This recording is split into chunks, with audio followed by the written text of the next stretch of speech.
What's happening? It's Podcast Unlocked, episode 185. A little different configuration this week. Yeah. I'm Ryan McCaffrey, your host for, what is this? Well, technically it's March 5th. We're a day late today. Apologize for that, but there's a good reason. It's GDC week. All the game developers are here. And this week, he can only stop by today, being Thursday. We usually record on Wednesday. Chris Charla, the head of ID at Xbox, stopping by. So I thought it was worth postponing the show. Plus, we had some other interesting Thursday news that we knew was coming up. So thought it was worth just holding off just a day or so. We got plenty to talk about. Destin Legary to my right. That's me. Hi, everybody. Alfredo Diaz. Hello. Welcome, guys. Ace Halo player. Has Alfredo been on Unlocked? Nah. Oh, cool. I could swear My first no. Unlocked appearance. There's previous times when Ryan asked me to be on, but I had to do other things. Yeah. But he doesn't. Alfredo doesn't like me. So They have a fierce rivalry that no one knows about. I usually back up Ryan when he makes fun of you. Actually, that's usually how it goes. So Destin, where's your cool guy jacket? Oh, I didn't bring it. It's outside. Come on. Styling. You get the memo. You look like you're ready to hop on a cool motorcycle and just ride off into the sunset. I like it. So yeah, it is GDC week this week, and Chris Charla is going to come by later in the show. And speaking of which, I thought we'd go over real quick. Now, you guys didn't have a chance to come by the ID at Xbox showcase. They showed off 20 games. Yeah, one of which I'm really bummed that I didn't get to see. Well, I know what you're going to say. It's Cuphead. Yes. I know I tweeted about this, and people were just blowing it up because they're like, I said it was effing amazing, and people were like, whoa, because it's.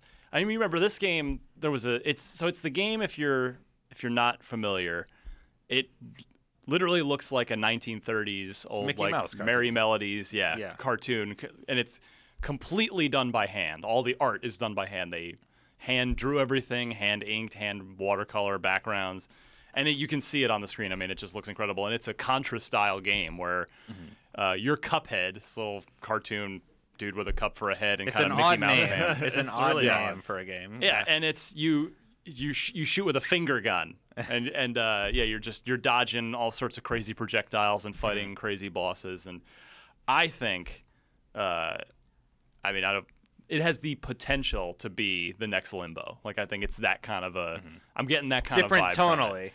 Of course, yeah. I mean, we'll see how the final gameplay turns out, because there's sort of some, I asked so is it structured like Mario where it's sort of level boss fight level? It's like, well, no, it's kind of the opposite. It's it's built around the boss fights, then there's some levels in between. So we'll see how it pans out, but yeah, put Cuphead on your radar immediately. That game is.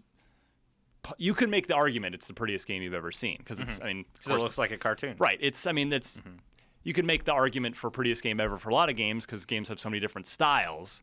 But this style is just, you will look at it and be like, whoa. So that was cool. Beyond Eyes is a really interesting game. You're blind. You're blind, Yes. basically, and you kind of walk around, and pieces of the world are exposed to you. So you realize you're walking in water after a little while, because the blue starts to come in. Well, yeah, you're on a blank slate. Right. It's white. It's just white nothing, and the story is the girl. It's a 10-year-old girl you're playing as who.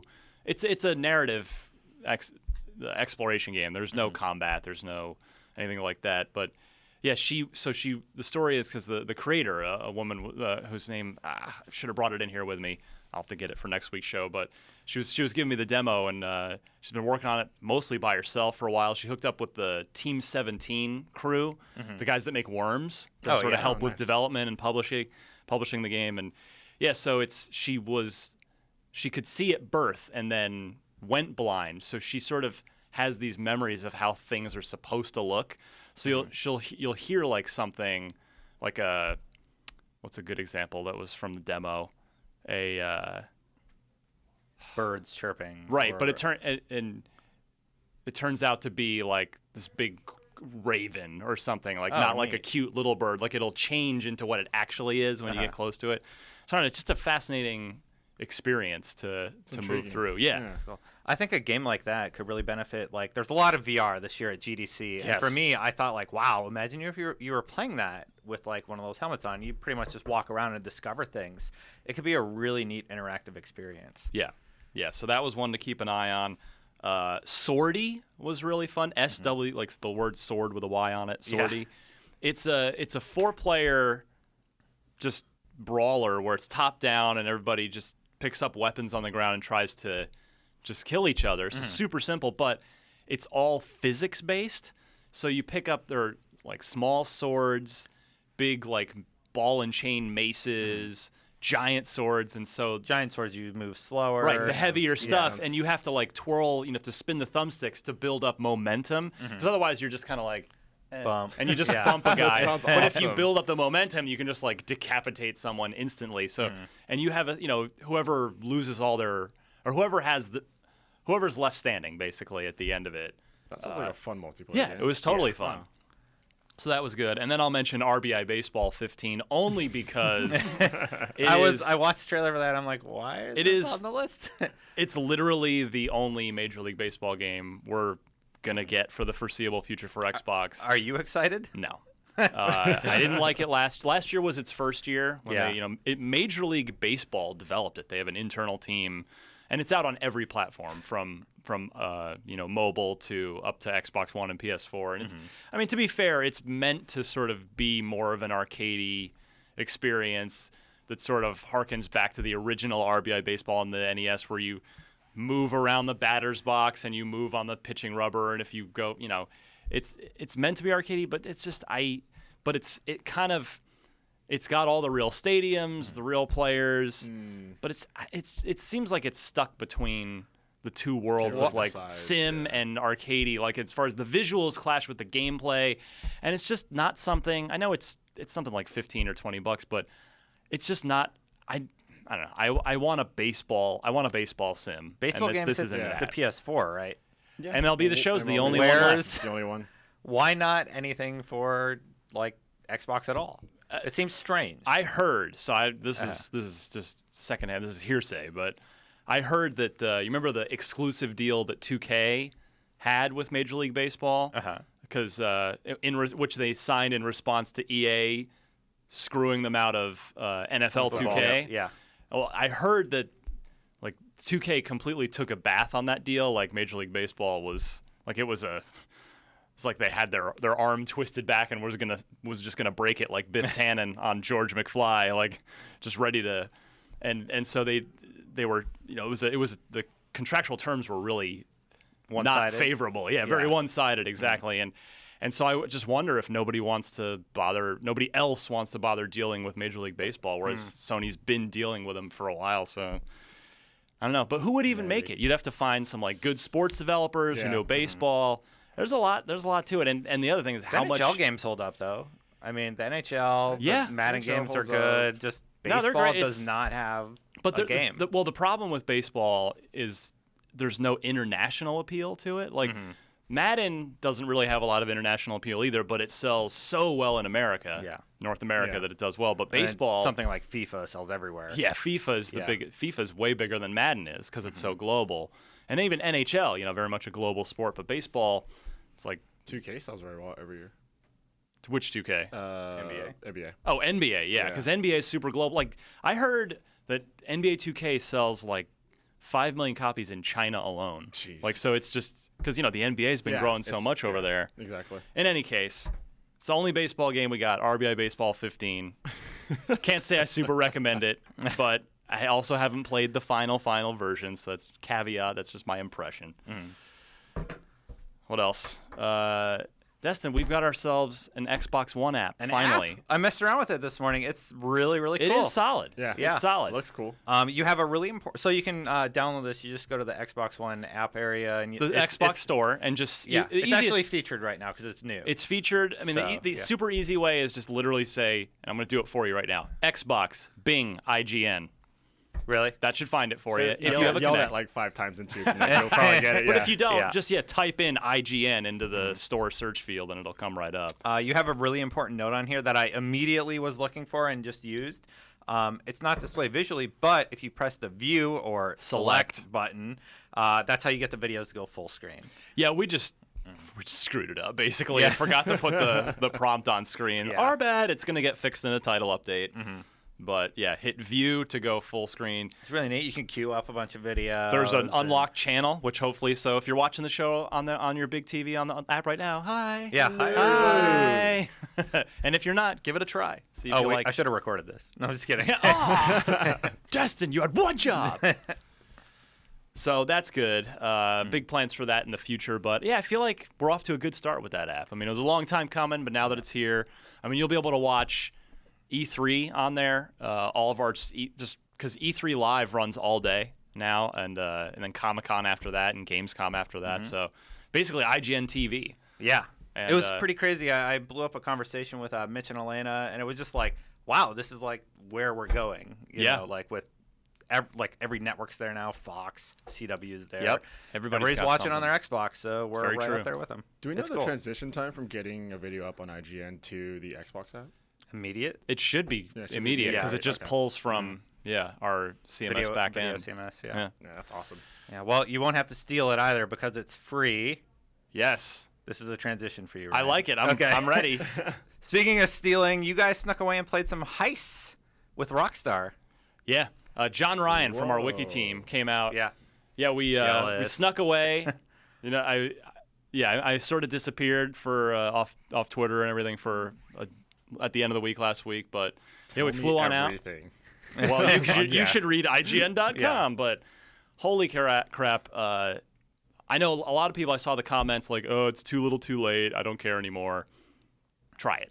They're free, number one. That's like number one. There's a level requirement, though, correct? 12 to host a heist. To be the leader. Okay. So the leader, That's super the low. leader Yeah. fronts the money and then doesn't get paid till the end, but you get a bigger cut, and then you get to decide what everybody else's cut is. That's Can pretty you like awesome. screw Can you- people You over? totally could if you want to. Oh wow. Yeah. If you decide who gets the cut, yeah, 100%. But man, it was me, John Ryan, and 2 Rockstar people, and it took us 3 hours to get through the whole thing. 'cause Start to it's- finish. Start to finish. Whole thing, because it's 5 setup missions. Okay. And then the heist itself at the end. Very similar to how the story heists work. That makes sense. Yes. Yeah, you had a set of setup missions.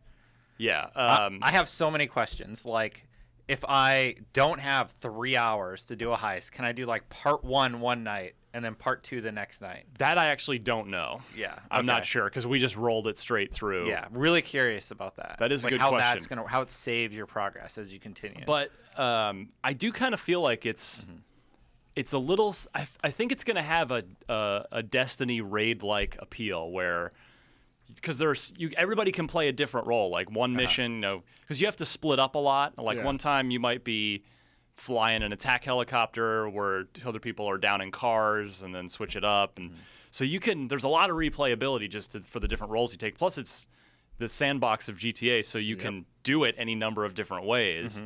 Like there was one awesome mission. There was like the fourth setup mission, where we had to steal this attack helicopter called a Valkyrie. It was sitting at the port of Los Santos, way in the back of the dock. Like you had to just go through the whole compound, the whole port, through a couple buildings to just get at the back. And there's 50 guys there, all armed, heavily armed, with armor. And so we roll up, and I just decided, screw it, we're going for it. And just plowed through in the car, hit a few guys, just drove all the way back there, jumped out of the car, and before I could get in the helicopter, they just surrounded me and killed me. But yeah, but we eventually got that strategy to work. Okay. Where we got 2 of us in a car, 2 of us hung back. The 2 of us in the car barreled through, got the copter, got out of there while they're all shooting at us, and then they landed and picked up the other 2 people while everybody just starts to swarm, and it was like, but it was so much fun. But yeah, you absolutely could have just meticulously, as a group, Planned it out. just too. gone in and just shot every single one of those guys. Rocket launchers. That's the solution to your problem. Yeah, if you just gear up beforehand, you could totally do that. Are there like big penalties? Because I know like in the single player heist missions, like if someone died, then they had loot on them, you'd lost a chunk of that money. I didn't see any drop cash, but you have team lives, and you have 2 team lives basically. makes So if one of you dies, then you have no more team lives. So you basically only one of you can die, and then if someone else dies, you got to back up to the beginning of that section, like the beginning of that job. Okay. So, and I think there's a harder difficulty where you can have 0 margin for error. I know Sounds tricky. I know there's like an in-game mega cash reward thing if you can make it through the entire thing without dying, which sounds, having played it, seems impossible. Sounds hard. But dude, it was fun. It was legit fun. There was even my favorite level was actually the last setup mission was straight out of Splinter Cell Co-op. It was raining, nighttime. We had to sneak into this pharmaceutical company where there's just all these scientists walking around and armed dudes. We had stolen, first of all, we'd stolen these armored trucks. Then we'd stolen an EMP device to set off inside the lab. And so we had to take the EMP loaded in the truck. We had to get the truck in all the way into the back of the pharmaceutical company compound into this garage and then get out. And it was timed. We had 5 minutes I think it was 5 or 10 minutes to do it. And at first we tried, okay, we won't shoot the scientists. So they're fine. They're just whatever. But if you didn't, they would just freak out and go set off the alarm. So like, all right, well, I guess you guys got to die. So they specifically set it up where there were a few times where we had to Splinter Cell co-op style all work together to line up headshots and then count it down 3, 2, 1, and everybody shoot at the same time and drop all 4 bodies to the floor. It was so cool. I'm excited to go back to it. It seems like there's a lot of variety. There is. Yeah, There's a lot. awesome. And this was, we played 1. There are 4 major heists and then like a 5th training, like shorter training heist. So 4 heists, right. that was That sounds 1. awesome. Yeah. It took 3 hours. And I was like, dude, we're going to stream on Tuesday, by the way, which is when these drop on the 10th. I don't know what time yet. Just stay tuned to Twitter feeds and IGN.com and we'll figure it out. But, oh, man, yeah, it's fun. Highly, highly recommended. I think this is what will make me transfer my online profile to one of the consoles. Yeah. You know, because, like, I don't want to grind to level 12 on next gen. I'll just just have transfer your everything dude. transferred over. Transfer it on Xbox and play with me. Yeah, I'll do Xbox. Well, I'm on X, so we should we got to do it. All right, Yes. there we go. Done. I'll be on. Sweet. I'll be on the. 100% Destin's dropping the ball. I'll be on the. I'll be a guest streamer on the Alfredo Plays stream for this. So everyone can watch the chaos that's gonna That's happen. right. Damn it, Destin! 3, 2, 1, drop him. I missed. No, 3, 2, 1, and then shoot, not shoot on 1. Yeah. What are you Why'd thinking? you shoot on 3? I don't get it. So that was really good times, and I can't wait to play more. I think people. It's kind of, Destiny, the thing about the raid is just like the barrier for entry on the raids Too high. is too Way high. too high. Yeah. It's too high. And I don't begrudge anybody who's in there playing it, loving it. But, for a lot of us, myself included, it's just like, I don't have time to grind to 26 and 28 and 30 and 32. Should have had a mini one at 20. Yeah, I wish, Yeah. please, if anyone from Bungie's listening, for Destiny 2, or hell, just roll it out in DLC. Yeah. I want a raid I can actually play without having to something for 20. would grind be my nice. Just a tail mini off. Yeah, I feel like this it's not as hardcore as the raids are, but it is a long, like I said, it was 3 hours. With experience, you could probably get that down to 2.5, maybe even 2, but it's a lot. And again, the rolls are all, you can mix it up. So I think you can just roll the one every night. And the fact that there are 4.5 of them. How many That's a days lot. until these hit? It's soon. Tuesday. Yeah. It's this coming Tuesday. That's what I so thought. That's it's coming exciting. right up. Well, that rocks. We'll take a look at that. Well, no, we got a break. Oh, nice try though. I was like, wait, where's he going with this? Because we're going to break right now. Well, that news is Just let that hang out there, and we'll be back right after this with the news. And there is a lot of it this week. All right, on to the news. It's a busy GDC week. the news is gonna rock this week. That's the There you Destin go. I know and There you love. go. Yes. Yeah, Rock Band 4 was announced. Officially, this is real. No more rumors. It's been announced. How excited are you? They Ryan? tried to make it pretty obvious with all the surveys and they suddenly out of nowhere started putting out a couple DLC packs again. Yeah. So we all had our suspicions, but just having it be a real thing, I don't know if anything could make me happier this year. Like, I genuinely don't know. Halo 5 is going to be great. I'm sure. I'm psyched after the beta, but like, Rock Band's coming back. You told the story about how you used to play with your old writing buddies. Yeah, and, last week. Yeah, last week. And one of them posted a photo of you with super short hair. That's right. And you Oh guys my all goodness. playing When we together. were, when I was 20 something. Yeah. I was like, wow, it's like so long ago, you know? We were all so much thinner then. Yeah. You were so young. I know. Yeah. But man, it's real. Rock Band 4 for Xbox One and PS4. So the bomb dropper is all your old songs, all your old music works, except Beatles isn't out. Beatles is still out. it's just legal. And the 3, Rock Band 3. the Rock Band 3 disc stuff, for whatever reason, legalities, but the export from Rock Band 1, which you would already have to probably have by now, the export from 2, because the thing is, the exports did omit a couple songs where they had like legal things. So when you exported 1 and exported 2 into 3, it left out a couple of songs. Like I think Enter Sandman Metallica didn't export from 1. Probably because of Guitar Hero Metallica. Exactly. No, that's exactly right. So but yeah, everything that was like that became digital essentially, as opposed to a disc thing, like Rock Band 3 or Beatles, everything digital works. So it's, I think, something like 2,000 total songs that you can have on day one, plus whatever they ship the game with. Which is beautiful because I had to have a lot of them purchased. Yeah. Like, yeah. I remember just playing in my room on like the second floor. My family would get so mad because I'd be just drumming away. So Tap, tap, tap. So wait, tap. drums? drums. Drums, yeah. I like drums too. Oh, yeah? Well, we've got ourselves a problem, don't we? I can do guitar also. How many drum sets can we hook up to the game? What band? What was that super famous band that had 2 drummers? You know what I'm talking about? It's No, like an not off the 80s top of my band. head. Somebody's gonna chime in and let us know. But yeah, I don't mind guitar or bass. Yeah, I can do those. I can also sing, but I just kind of hum the tune that it's looking for.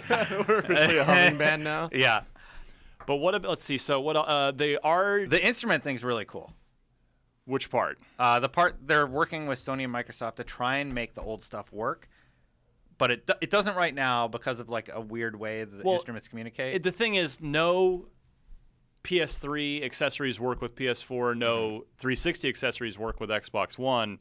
It's partially like, on a technical level, the 360 uses a totally different wireless communication protocol than Xbox One. But they're working on making something so that it would still work. But they were very, very careful in the announcement to say, look, we're talking to them, but we can't promise anything. So it's up to all of us to politely tweet Xbox people like Phil Spencer or who have you. Phil's going to be really mad. But no, like, yeah, politely get a hold of Xbox people, whether it's Twitter or forums or what have you, and politely vocalize your support for that you'd like to see a dongle so that you can use all your old plastic stuff. /face dongle please. #dongle please. But there will, of course, be new instruments. Mad Catz is making them. You had some of them in your article, right? The photos, yeah. So they look the same, but I'm told the guts are a little stronger, which would be good because, I could use. I don't know I prefer. Did you guys prefer Guitar Hero guitar or Rock Band guitar? Guitar Hero for me. Guitar Hero. Yeah, most people do, right? Because it's the strum bar is just super sturdy, right? The Rock Band Fender one is kind of mushy. Yeah. So, I'd be curious to see if they go with a clicky bar or if it's at least like, because even that was what 7-8 years ago that they made the original instruments, and you can. Manufacturing advances. You can just make better stuff now. Yeah. For the cheaper. longest time, I contemplated getting that Ion drum set. I was like $300.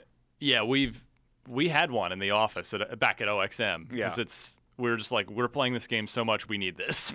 And it's great. Like, you have these proper hi-hats, and it definitely adds something to it. So hopefully, because that's why we need the dongle. Like, if you have a $300 Ion drum set folded up in the garage, you're going to want to use that. Yeah. So we need that dongle. No hi-hats on the new ones.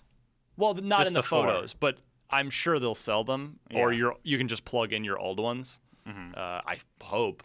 I don't know for sure, but it would be silly not to. Yeah. And then you can, I'm sure, plug in second kick pedal as well. Oh yeah, for double. Yeah, can you do it? Double bass. Double bass? Yeah, can you do it? No, I always just use the one. Yeah, I can't really do it. Alfredo, can you do it? I always use the one. Yeah. I don't get too fancy with it. It's tough. That's why maybe this generation I got to learn it. I got to learn how to do the double, because like some songs, like the hardcore Metallica or metal songs, it's just like really fast. You pretty much can't do it with one foot. It's almost impossible. But what else? Oh, so the other big thing, no keyboard. So they are dropping the keyboard. I'm fine with that. I'm fine. I think most people are. I'm fine with that too. I mean, there were some cool like Elton John, Billy Joel songs, which would have been rad to have keyboard for, but I don't think anybody's super gonna miss it. They say they're kind of getting back to the core of what Rock Band is. Just the four people. Guitar, drums, mic. Exactly, bass. Yeah. Well, yeah. Bass, I guess. Well, no, bass is just the guitar peripheral, though. There's not like a bass peripheral. Yeah. Well, there was for Beatles. Okay. Fair enough. The Hofner bass. Yeah. Yeah. It's good stuff. But, I just it's made me so happy when this got announced. That's a good announcement. I can't wait to find out what new stuff they are doing in this game, because the announcement was just the announcement. It was just like PS4, Xbox One coming out this year. Old songs work, instruments, maybe. That was pretty much it. That was the extent of their announcement. There's no gameplay, no trailer. So I'm assuming that'll probably drop at E3, right? Yeah, I thought today was a good day to wear this shirt. This I is was like, did you by bust design. out the shirt? Well, this shirt's been buried at the bottom of my dresser drawer for a long time, and when I woke up, I was like, I'm gonna wear the Rock Band shirt today. Today's the day. Today's the day. So it's time. Yeah, John Connor. It is time. That's pretty cool. What do you guys want to see out of the new Rock Band? Oh man, this is for my segue. I don't want to say it. Battle of the Bands. Just for the segue later. We'll come back to it. Okay, we'll come back. So are you talking about online play? What are we talking about? I don't know. That was a feature in the old games. You could play against other people two Onward head-to-head. had it. Yeah, and I used it, but I gotta say that's maybe the one multiplayer-centric game on the planet where I feel like I don't need online multiplayer. I like cooperative more. Yeah, like working together. Jamming with friends, I think, was enough for me. Mm-hmm. Yeah. I think online play would be nice, but how do you deal with latency issues then on the coding side? That might be a little difficult. Yeah, and what's the fun of? I mean, can't you just do that asymmetrically, where you just try to beat your friend's leaderboard scores? Like, do you really need to go head? Because you can't hear them because it throws you off. Yeah, it was always a little strange to do the head-to-head multiplayer in the old Rock Bands. I'll be interested to see what new stuff they do, but I just want some good songs that I can play either with a group or by myself. Yeah, that's all I care about. Just songs. Just give me good songs. Yeah, party nights. You get a group together, you all play. Should come with a case of beer. Yeah, that's what Rock Band 4 should ship with. That's the adult special edition. A case of just the worst like Milwaukee's PBR, best. Yeah. PBR's high class. But I was trying to think. Well, now I wonder. There was the rumor about Guitar Hero coming back too. Is that going to come true? And then if so, what's that going to have? They've been silent. I hope they continue to remain silent. One thing they did talk about was it's not going to be a yearly release. Yeah, that's actually a great point. So if Guitar Hero starts competing, they probably would do it that way, and that worries me. Yeah, we don't we don't want the genre to come back and just stab itself in the face again. Yeah, 100%. But yeah, you touched on that is a great point. They specifically said that this is going to be a platform. There will be no Rock Band 5 in 2016. They're looking at one Rock Band for the entire generation. And they'll not only add songs to it, but they said the they'll just add in features, like League or something, Yeah. like League of Legends, where they'll just evolve the game, like add feature. Who knows if that'd be paid DLC or free or what, but they can just add new modes or new whatever, and I'm all for that. Yeah, I think it's a good model. I just don't want to, come out with a new, set of like equipment and stuff. And sometimes I was like, oh, I kind of like that. Like I kind of like that new drum set or something like that. So now I think I feel comfortable investing in it, and then just being like, okay, this is just gonna be updated. So yeah, I feel like last week's show was about we were talking a lot about the hard drives, about the hard drive I chose. Yeah. And people have been tweeting, well, which one did you get? And I feel like that's gonna now become I think my 2 terabyte USB hard drive, that might have to be the Rock Band drive, where I just put all my Rock Band For all stuff. your music. And I'll have to buy another one for games. Just label it Rock Band drive. That's funny. Because it's gonna last. It's gonna be my I need it for 8 years, however long this generation drags on. The songs can't be that big. Well, I will say, because I have a bunch of DLC like Alfredo does, plus the exports. I feel like, because I remember on 360, I think my total Rock Band, I want to say it was at least 20 gigs, if not more, of just music. So, which doesn't seem like a lot now. It was a lot then. But remember the 360 shipped with a 20 gig hard drive to start with. But yeah, I guess we'll see how things go. But yay, Rock Band. Good Makes news. me so happy. Rock on. Throwing up the horns. Can't wait. All right, go back to your segue now. Maybe it'll have Battle of the Bands. If not, somebody goes into battle regularly. The Battletoads. Phil was teasing. Judges? Nah, yeah. Come on. It's hard to come up with one. I know, it's hard. Phil was once again teasing Battletoads, which is awesome. And he's teasing them this time with Shovel Knight. Yeah, they're so Shovel Knight's coming to Xbox One. It's been on Wii U and PlayStation 4 and, of course, PC. And on PS4, Kratos is in it. I don't know if any Nintendo characters are in it on the Wii U version, but yeah, the Battletoads are characters in there. So I like their entrance. It was cool. Like the music kind of comes up, and then it's the big splash screen with Shovel Knight and the Battletoads. Well, I was at this presentation, this GDC session that they announced this at, and afterwards, Chris Charla, who's the head of ID at Xbox, who's coming in here in a few minutes, he comes back and kind of deadpans. I have it written down. What did he say? He said, "Oh, I wonder when we'll see them next." And it's just like, not a very good acting job there, Chris. So something's got to be going on, and so that's why I want to pose to you guys: what do you think this Battletoads thing is going to be for Xbox One? Whatever it is, I hope it includes like a standalone version of the Battletoads games. The original? Yeah, like either just port the originals and like they did that with Killer Instinct, right? You buy Killer Instinct Season 1 Pass, you got KI1 Classic, and I play it a lot. Like it's the arcade version of the game. They added online multiplayer to it, something that was really cool to see added finally. And I would like to see something similar with the original Battletoads. Whatever they decide to release, just put that original version in the game. Codemaster seems to be doing pretty good with everything else. Just have them do it, So you think it's going to be a new Battletoads game as opposed to just revamping an older one? I don't know if they're going to redo the game, and like historically, like there's been some bad ports like Ninja Turtles in Time. Yeah. That didn't do really well. So I'm a little concerned. That wasn't Microsoft though. That was Konami. Else, Konami. But still, it makes me concerned when I see all these updated games and they just don't do well. Yeah.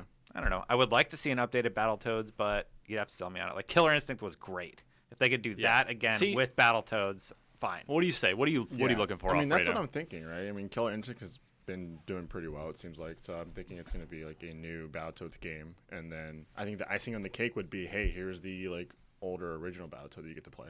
Yeah, I'm with you. I want a new one because Rare has done some beautifully artistic games in the recent past. I mean, Viva Pinata was gorgeous, and Conquer on original Xbox was stunning to look at. And I'd love to see it could be like old school gameplay style, side-scrolling action, but give me like a new polished modern Xbox One visual layer on classic gameplay. Love to see it. I would like that. I hope they do that. I think it'd be smart for them to do that. I mean, PlayStation always comes out strong with their conferences with like their indie stuff, and Yeah. I think that Xbox should definitely kind of strengthen their Xbox Live Arcade section, and this would definitely be a highlight for sure. Yeah, and Rare's been just sitting on, well, Microsoft's been sitting on all these rare IPs Yeah. For so long and not doing anything with them. And it's just kind of like, well, we're not going to make Kinect Sports for the rest of our lives. Yeah, God. We're done with that. So come on, let's dip into the well Perfect here. Dark. They Right. have Banjo that they're sitting on, and Battletoads. Those are 3 big ones that could be brought back. Just if they do Perfect Dark, just don't screw it up again like you did last time. I think they need to wait. If they did Perfect Dark, they need to wait until like another year or 2 into the life cycle. It can't be this close to launch. Perfect Dark wasn't that bad when you take into consideration it was a launch game. Yeah. It was fine, but it doesn't hold up, and it's not a great shooter. But it had some interesting stuff in it. I like the multiplayer was okay. I dumped like 40 hours into that game. Oh, really? Yeah, like multiplayer. Yeah. I had fun with it, but it wasn't that great of a game. Yeah. Yeah, I remember they made very, very heavy use of motion blur, like when you'd move to try and cover up frame rate stuff, because it was a launch game for 360, and the game had been in development for like a weirdly long time. So, but There's just cool weapons, like the laptop machine gun and the sniper rifle. You can see like X-ray sniper rifle. It was just cool. Yeah. We'll see. All right. It would be nice to see some new blood take a crack at that game, but sometimes the old blood That's the Destin I love. works too. Yes. Wolfenstein: The Old Blood was announced. This is a standalone piece of content coming out that is in the Wolfenstein universe. And the way they presented it was like an old film like trailer. It was really cool. Yeah, it's a standalone prequel, basically a standalone expansion pack, effectively, by Machine Games, same guys that made the game, the game that is fantastic if you haven't played it yet, by the way. It's out May 5th for $20, digital download.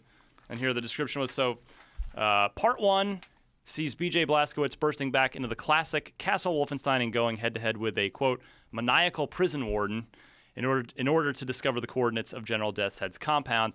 Part 2 sees Blazkowicz's mission lead him to the city of Wolfsburg, where an obsessed Nazi archaeologist is exhuming mysterious artifacts that threaten to unleash a dark and ancient power, which sounds exactly like Raiders of the Lost Ark.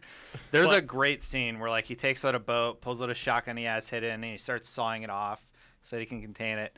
And then all of a sudden an enemy drops down and he starts sawing really fast. And like then the trailer cuts. It was like such a good setup for like what you're going to be experiencing in this game. I hope that they maybe throw a nod, because they're talking about back into the classic Castle Wolfenstein with a maniacal prison warden. I want to fight Mecha Hitler like in the original game. I was totally, when you were reading this off, I was totally expecting you to eventually say that leads up to Mecha Hitler. Like, it just seemed like it. But yeah, being able to do that would be nice. This is an interesting experiment. I mean, this was totally out of left field for me. I thought, you figure those guys would move on to either doing another full Wolfenstein game, or maybe even like working on a, giving Quake the same kind of like single player story reboot treatment. We are getting a new Quake. We saw it. What? Quake was at GDC, wasn't it? That would be news to me. Oh, okay. Maybe I'm mistaken. I don't think so. I think it was Unreal. I always get those two mixed up. I get them mixed up all the time. Sorry. No, Unreal is definitely here. Yeah. And it looks awesome, by the way. Yeah. But I would say you're about to just like melt me if you what Quake did I miss? How did I miss that? But I mean, the fact that they're doing basically it's a 1-year project, because the last game came out, I think it was May last year, wasn't it? So they must have turned right around. There's a 1-year $20 thing. It's a strange strategy to go for this rather than, spend 2-3 years on a full proper sequel. So I wonder. It's just curious to. I mean, usually I wonder why like, they really hype up the DLC packs before they come out. Like games nowadays, before they come out, they're like, "There's going to be this many DLC packs, right? And we're going to release them immediately after the." And game. we all roll our eyes and be like, "Oh God." It's nice that it's standalone, definitely. I mean, a lot of people were really happy that they announced that it would be standalone also. So keep doing that. Yeah. Don't make me buy a whole game to play a piece of DLC. Well, it's just like, and we saw this, we talked about the Forza Fast and Furious thing. Yeah. That's standalone too. So publishers never used to do that. They'd be like, well, no, you got to buy the core thing first. This is a smarter way to sell your core thing, in my opinion. I think so. Yeah, I agree with you completely. So yeah, look for that May 5th. We're starting to see some release dates trickle in as the year goes on. Yeah. Now let's talk about stuff we don't care about. Oh, dude, ice cold. You know what's not $20? What's free? Fable Legends. That was my attempt to be Destin. Yeah. Yeah, Fable Legends went free to play. It's going free to play, and it's also cross-play between Windows 10 devices and, well, Windows 10 PCs, I should say, and Xbox One. I know it's partially not fair because it's just like the game is what it is, and it's not a terrible game, but I just can't, I cannot muster enthusiasm for this. I played it at E3. It didn't do much for me. I mean, it plays fine. There's class variation and stuff like that. Yeah, but the there's villain no role hook. is cool, but the 4v1 thing. But it's a Fable game. I know it's sort of not fair to say, well, it's because to hate it because it's not Fable 4, but at the same time, well, you're putting the Fable name on it, so that carries with it certain expectations, and it's just like, I don't know. I wrote a whole big preview after E3 about this, and what I said was that I didn't think it. I think it misses it forgets all of what makes Fable awesome, and it's just sort of this sort of little D&D Dungeon Master module thing that has the Fable name slapped on it, and it's just like, I've been waiting a long time for a new proper Fable, and it's just like, this is the direction we're going, and so it's like, it's fine, but I don't know. Fable's all about being good or evil, right, and making those choices. And you don't have any choices in this game. No, this is just you fight stuff. You pick a preset a hero or a preset villain. Their look, their powers, their personality, everything's predefined. So it's just, I mean, okay, cool that it's free to play, but I don't know. It's a bummer that that's what they're doing with the Fable name. Exactly. Like just make a Fable game. Give us a new protagonist, take us on his adventure, but like, this isn't Fable to me at all. I would love to see what a proper next-gen Fable would look like. In the open world, the things. 1 was an excellent game that didn't quite realize the potential. 2 was an incredible. Fable 2 is fantastic. 3 sort of took a bit of a left turn and turned some people off, but man, there's just so much left to mine in the Fable franchise, and these are not the. I know they're digging up some gems that I wasn't looking for. Yeah, I don't know. I know it's not fair, but I'm a human being who plays video games. That is my opinion. Yeah, you can't put. There's something you can't make me care about this. That's the thing. I tried. I gave it a fair shake. There's something expected with the Fable name, and you're not delivering it. Yeah, if this were called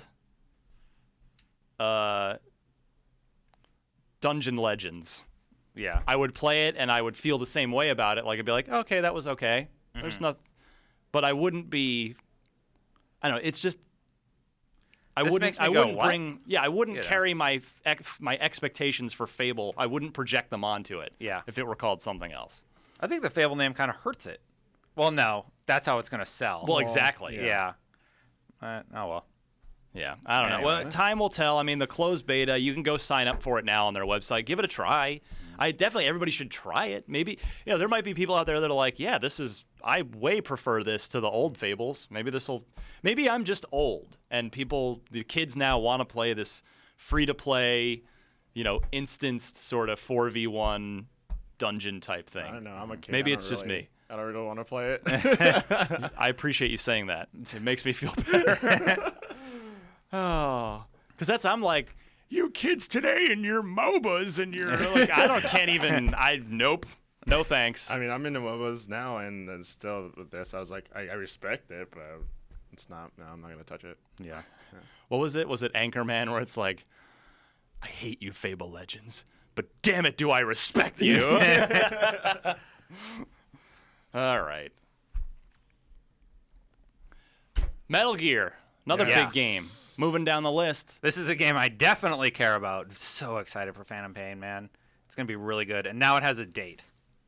September 1st. That is, so we have our first, boom, big flag in the ground for AAA fall game. Everybody else now has to, like, deal with this. They're like, okay, Metal Gear is out. Do we want to compete with them? Do we want to move our game 2 weeks earlier, 2 weeks later? Hold up. Flags can be moved. How much do you want to bet that they move this date back further?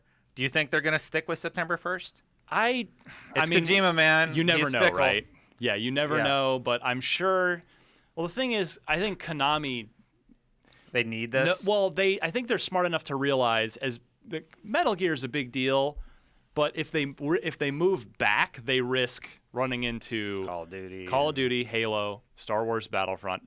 And that applies to anybody, even if you're not in the same genre. Like, there's only so much cash to go around with people. We know this. We know this to be true. I saw this date and I was happy because I was like, cool. I won't run into the same issue that I had like last year when I was like, oh my goodness, all these games are coming out within like a week of each other. Yeah. And like Battlefield Hardline got like pushed back. I was like, oh, I have Thank time God. to actually, Evolve got pushed back, Evolve yeah. got pushed back. I was like, okay, cool. I have time to play these games. So for me, a September 1st release means I get to just really invest my time and Yeah, I mean into this. they're going for that Destiny like first mover of the holiday season thing. Like, all right, we're going to be the first big title out this holiday, September 1st. The summer's usually pretty dead, so I guess they figure people will be hungry for it. And this game looks awesome. Yeah. It looks really, really good. Yeah, I've never been a big Metal Gear guy, but this one, it's open world stealth. The like multiplayer. Yeah, Metal Gear Online. too. Like, this one looks like might be the one I jump. And it's always been, I've always been more of an Xbox guy, and it's always been mostly PlayStation exclusive. Yeah. Up until recently. So yeah, I think this might be the one that I finally hop into. Who's going to be next? Mad Max Oh, that's is out. We got Game Informer has it on their cover this month. Mad Max announced their release date. I'm going to give you one guess as to what that release date is. Well, you just gave it away. September 1st. Yeah. I didn't say the date. I just said you asked me what was next. Oh, okay. I said I'll give you one guess. All right. Yeah, how about that? I wonder, do you think that the WB who's publishing and the WB and the developer, do you think they're like, oh God, like they literally announce their date at the same? It's the same day. Oh yeah, because they would have announced on had the that same cover squared away. day. Oh, like, it's all forever done so ago. far ahead of time. And then, like right before that magazine comes Like, out, oh, Metal Gear announces. Metal Gear is on the same day as us, huh? Which game are you guys gonna play on September 1st? Mad Max or Metal Gear? Because I I know which one I'm gonna play. Well, to be fair, I just don't like. They haven't really shown anything of Mad Max yet. We've had a couple of CG trailers, but we don't actually know what the game is yet. I'm surprised it's this year based on how little they've shown. Yeah, fair know? point. I mean, I got to figure now they're going to blow it out at E3 if they did a Game Informer cover They and they're have to. announcing their release date. I have hope to it's ramp it good. up. Yeah, I want this to be good, but I'm actually kind of excited that they haven't really shown too much. Games nowadays, they just show you everything, and I kind of That's feel true. like I know the game and I've played or seen although most that's of it. sort of how we make our living. So Yeah, that's there's true. that- Yeah, there is there's that. Yeah, there's that conflict. I've noticed the really good ones though have tried very hard lately to keep it close to their chest, like they're doing with Mass Effect 4. That Star Wars game that EA is working on. They're being very sparse with details. They have a media plan ready to go, and they just kind of give you these little, tastes of what you're going to experience. I mean, to be honest, though, that's kind of just all they have to do, I mean, if they just throw out, like, concept art, we all freak out. Well, sometimes, but then most of the comments are like, "Where's gameplay?" That's true. yeah. I want to see the gameplay. Mortal Kombat and Injustice have a really solid promotion plan, and like I'm recognizing with MKX how they're doing the character reveals. I'm like, you did this exact same plan for Injustice. If it ain't broke, yeah, right? It worked for that game. It's gonna work for Mortal Kombat. Well, you just don't want to be like Evolve, or Evolve just, I felt like they just showed so much of that. That's true. And by the time the game came out, I was like, I kind of feel like I played this. But then Destiny did that, and they were successful. Yeah. You got a beta and an alpha for Destiny. Yeah, although they were basically the same content, though. Yeah, that's true. Yeah. Yeah, I would not be surprised if Mad Max now moves back like 2 weeks. I would not be shocked if they went, oh God, Metal Gear on the same day as us. And then they announce Mad Max will be out on September 15th instead. Just 2 weeks later. Let's move back. I'm glad stuff's starting in September because like 2 years ago, it was like October was nuts and then November was nuts. Yep. I'm glad it's spreading out. We'll see. I hope. Yeah. I mean, balanced remember out. last year, Destiny announced September 9th really early. Yeah. And then everybody stayed away from Destiny because they knew it was Bungie. It was the Activision marketing machine. I think it was pretty smart. Everybody was, all the publishers were like, Yeah. okay, no thanks. We'll just go October then. Yeah. And everybody just stayed the heck away from Destiny. I mean, I don't know if Metal Gear will scare everybody away quite to that degree. Metal Gear's a phenomenon, though. Like, I think it's, Mad Max it's a will move. long-running franchise for sure. Metal Gear has a crazy fan base. Like, people, this is their game for the year. Right. You know, so That's true. you should move away from Metal Gear, in my opinion. Yeah. You should solidly snake your way away from. Well, at least Mad Max maybe should go back into the desert for a little while and look for some gasoline or whatever they do. Whatever it is you people do. Whatever it is you crazy post-apocalyptic people do. All right, on to... Oh, and 360, you have a note here. Oh, yeah. The 360 yeah. and PS3 versions are canned. They're gone. They're canceled. Fine by me. Yeah. I think because we've seen this with a couple. What was it? Oh, Dying Light Yeah. came out. They canned their old gen versions. They were Yeah. like, forget it. Yeah. I'm getting ready to pack up at least my PS3. You know, I'm starting to think like, you know what? I haven't popped in any PS2 games in a while. It might be time to put this one in the closet for like when I need it. Well, with all the Telltale games now moving over to next Xbox gen. One, my 360, and we've got HBO Go, we've got everything we need on Xbox One. Yeah. My 360 was my Rock Band box. Oh. And now this Yeah. year, it's like, I think the 360, I mean, I'll still keep it around mostly it'll be for live arcade games. Yeah. Because those aren't obviously compatible on anything. I'm keeping my but a 360 out. Of course. Yeah. Yeah.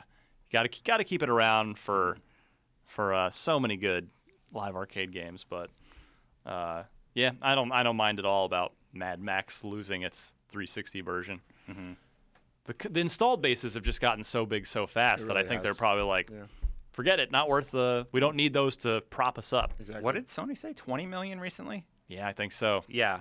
So Xbox, let's say Xbox is half that. I think it's more than that. It's more than half Yeah. that, but that's still like 30 million people. Yeah, on we got a next lot of gen. consoles out there, which is Yeah. fantastic. I mean, that's just good for everybody. All right. What else? Oh, yeah. So on to proper job news. Yeah, real news. Multiple reports suggest that Phil Harrison, who's he runs Microsoft Game Studios in Europe, may be leaving his post, and Microsoft will neither confirm nor deny, saying that they don't comment on rumors or speculation. Is there something about this job, about being the head of MGS in Europe? Because Peter Molyneux held this job. They moved him up from Lionhead. They're like, okay, Peter, you're going to run all of MGS in Europe. And he bailed on that fairly quickly to go do, start over with 22 cans. And now Phil Harrison has only been in there for 2 or 3 years as well. So is there something that's that stressful about running Microsoft Game Studios in Europe? Maybe it's just not the same as the U.S. branch. Like it's too small time. Who knows? Yeah, I it's an interesting question. Or, of course, it Yeah. could just be a sheer coincidence, and he might just have some family thing or another opportunity somewhere. That's true, I guess. But you don't go into that sort of role thinking, yeah, I'm going to start looking around for other jobs. well, I'm going to use this as leverage. You know? I guess, yeah, it is true that at this point, where else does a guy with his background go? Yeah. Sony, Microsoft, Nintendo. That's pretty much it. I mean, I guess there are things he could do for third-party publishers. I don't know him. All I know is he is a giant human being. Oh, really Met tall? him, yeah, at Gamescom, a year and a half ago. Yeah. And I recognized his face from, pictures and stuff from stories that had been, and I guess on stage at E3. And it's like, the guy is like, are you, did you just walk out of the NBA to come? Very tall gentleman. I think even Max Scoville would be looking up to him. Oh, wow. He's okay.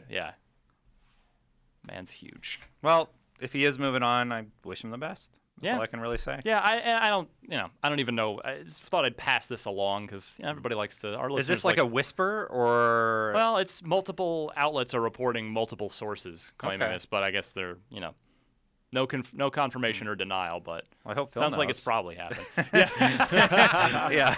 Does Phil know yet?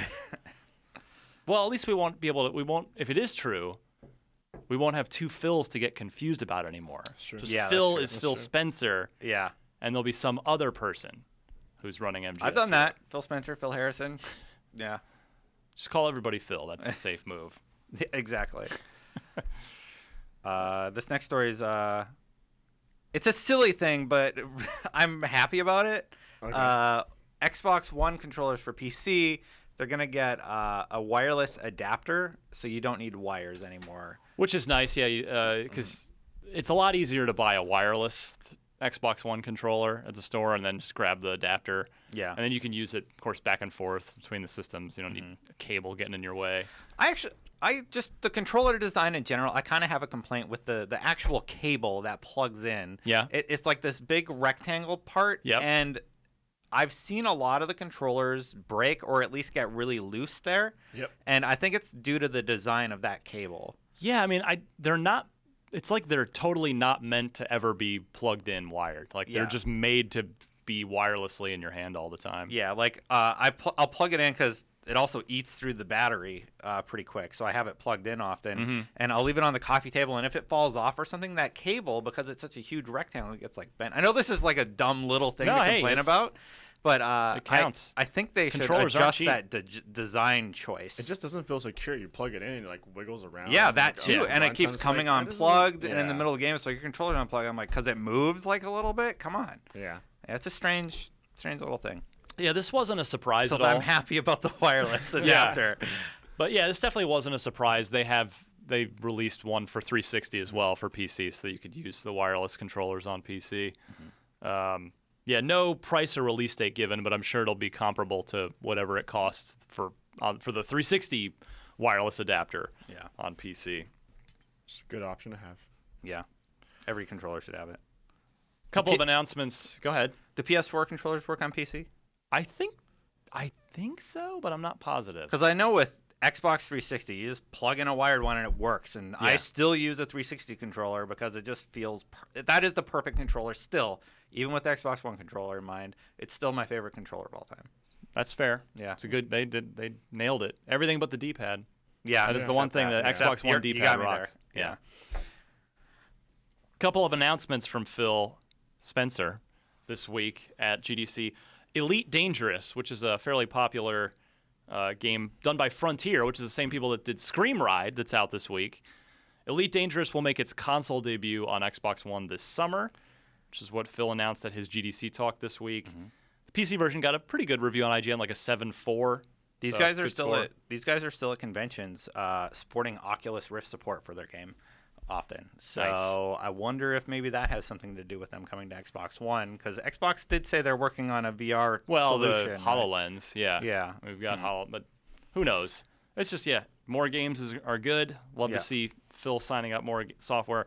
And then same thing, there's this new game you probably haven't heard of yet called Gigantic, which the trailer is pretty neat. It's a MOBA. Well, but it's like a MOBA third-person shooter RPG hybrid. Definitely more MOBA-y than anything else. I think that's fair to say. But it's Third-person MOBA, kind of like Smite. It's Smite. yeah, It's Okay.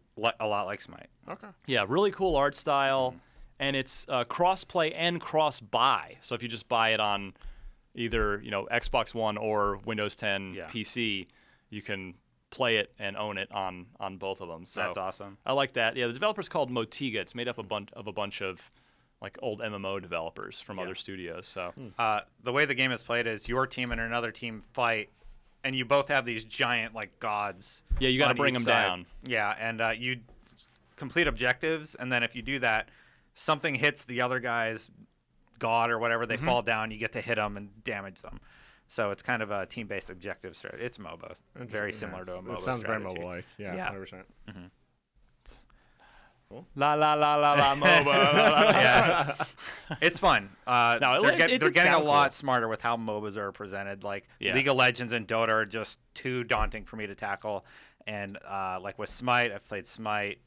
And Smite it just works on Gigantic will be another entry that we should keep an eye on. I should know, by the way, we are IGN will be live streaming Smite for Xbox One tomorrow, yeah. Friday, 1 p.m. Pacific until 3 p.m. 2 hours. Going to be I guess the guys have a lot of giveaways, including alpha codes, so you can actually play Smite on Xbox One. So if you're curious about that, Yeah, I mean, I'll be on that stream, so it's gonna be good. I've played a lot of hands-on with it. I play it on PC currently, and it feels good on a controller. Sweet. Yeah, and it runs well, so yeah, it's a good transition. yeah. So stop by IGN 1 p.m. Pacific tomorrow, meaning Friday, March 6th, I believe that is. I think people are really gonna like that game on Xbox One. They really are. Playing it with you that one time, I'm like, this is gonna translate to console so easily. Yeah, I mean, I played Destiny, then I switched over to Smite, and people like kind of freak out. I did a little test, like people freaked out because I was using a mouse and keyboard, but the second time I plugged in a controller.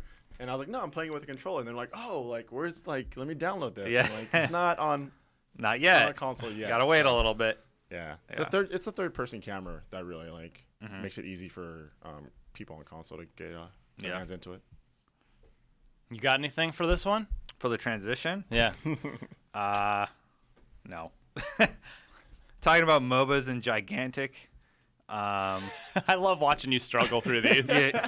You know who's Gigantic How about for the Xbox who's been platform? struggling? How about that? Oh, the Master Chief Collection? Yeah.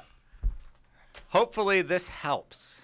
Yeah, huge Master Chief Collection patch. This is the big one that they'd been teasing for a while, that they were going to actually do a public beta of the patch, then canceled that beta. I thought that was weird. Tested it internally. It's out. It is, I'm told this is update number 13. And the word on the street is that it's actually a big help. It is actually making a significant difference. Lucky number 13, right? Yeah, that's what they say. Well, that's on Reddit. That's the chatter. I put out the call on my Twitter, like, "Hey, have you guys played this? What do you know? How's it?" And I would say it was probably the response was, I would say 80+% positive. Like, yeah, it's a lot better. You know, games are having no party issues, and the wait times are pretty low. So finally getting close. All I want is to play Halo 2 again. I just want to play Halo 2. That's all I want. Yeah, I mean, I've been hearing the same things from a lot of like just pro players, stuff like that. They're like, it works. This is a good patch. It's a good update. I think I have to get my mindset back with this game because it really dropped off from Halo, not being able to just play it. Period. Well, at least we're far enough away from the Halo 5 beta where my brain isn't like an automatic Halo 5 mode. Yeah, so if I pick up 2, again, it'll just be, oh yeah, it's Halo 2, no problem. Yeah. But it's how much you got to figure there's a sense of relief to yesterday and today at 343, where obviously because they didn't want to have any of this happen, and they've probably just been really demoralized over the last 3 months. Yeah. So to have this like be a ray of shining golden sunlight through the dark cloud, they must just be like, oh, finally, okay, we're getting there. If the community is being this positive about it, I mean, this might actually make me pop the game back on. It was still like kind of buggy when I was playing, so I'm like, well, if I can't play multiplayer, I'm not going to sit here for an hour. I heard from a lot of people that said it's too little, too late. I moved on, and you know what? That's totally fair. That's absolutely fair. I mean, it was, I do appreciate that 343 is still making an attempt to make their product, Yeah. because a lot of companies would have just bailed. That's very true. Because and I appreciate it because this is Master Chief Collection is a game that I plan to keep installed on my hard drive for the entire generation. It is never, ever coming off for if I want to play any of the campaigns, but particularly if I want to hop in and play some Halo 2 or Halo 1 multiplayer. Yep. Like, I want it to be as perfect as it used to be on the Xbox 360. So, I mean, I was on that same boat where I was like, I've moved on, but I've played those games that I moved on to a bunch now, so I think it might be time for me to step back into the arena. yeah, moving on back. Yeah. All right. Until Heists come out. Just kidding. Yeah, until Tuesday. Yeah. Like, well, okay. All right, so that's good news. Let us know. I mean, yeah, I'd be curious to hear our listeners' feedback. Fire us an email, unlocked@ign.com. What do you think of the new Master Chief Collection patch? Are you playing it? Are you willing to give it another shot, or did you move on? It's be interesting to see, but seems like we're on the right track here. I hate writing down time codes. We need a full-time producer to sit here and do it for me. Just sit here and listen to us ramble. It just slows down the show. Yeah. All right. So I guess, we're that last was of the that was news. all Let's the move news. on. Yeah. I'm going to go to Alfredo Diaz. All right. What can we spend some hard-earned coin on, my friend? So yes, Scream Ride for the Xbox One for $40, on the Xbox 360 for $30. 8.2 out of 10 on IGN. Reviewed by Miranda Sanchez, our newest that's cool. editor. Yeah. I really like the game. I haven't played all of it. I've actually only just been playing a ton of the destruction mode, which, as we've talked about, is the Angry Birds meets Burnout Crash mode. Yeah, Super fun. it was fun. Yeah, we Yeah. had some hands-on time with it, and I was surprised, and I was like, okay. Yeah, I it's a haven't good played time. It. I know it's the roller coaster thing, though. So, yeah. So that's retail. Digital, we have Shiftlings on the Xbox One for $15. What is the name of that? Penumbra. Penumbra? No. That's that'd be like, I think Numa. Numa. Yeah. Okay. I've Sorry. never heard of this game until I found it on Major Nelson's site today. Penumbra is the Which is scary not a game good that sign. came out like 15 years ago or something. So Numa Breath of Life, first-person UE4 puzzler for Xbox One, $20. Yeah, I mean, it seems like my kind of game, so Yeah. I want to check this one out. I'm gonna go talk to our reviews editor Dan Stapleton, see if we're reviewing this game. Yeah. In terms of marketplace, games with gold for March, Rayman Legends for the Xbox Get One. it. Absolutely, Get it, cue get that it, get it. download. That Yeah. Tomb Raider. Hold on. Xbox, go to Rayman Legends. Will that work? I don't Will it go know. to the You have store? to own it. Oh, okay. Now, Xbox, Bing, Rayman Legends. There you go. There you go. There you go. If you have Connect, Yeah. you're welcome. It was like, We should start doing that on every show. Yeah. We're gonna download the game for you. Then When Fran Mirabella and I recorded, we did a walkthrough of our IGN app. Oh, I yeah. had people tweeting me because Fran was using Connect because you can snap. You can snap our Xbox One app, by the way. So Yeah. you can be playing Master Chief Collection or GTA Online Heists and just- watch have unlocked going in the corner. Highly recommend you do that. Or strategy content, like guides. We don't and have stuff. that in there yet. Oh. That's Yeah. not in the 1.0 release of the app, but that is a It's big part of the plan. Okay. to come. For Yeah, sure. so that's going to happen, but yeah, good job, Destin, for downloading Rayman for people, or at least putting it right in front of Yeah. their faces. Just click that button. Here, actually, hold on. Let's wait. Xbox on.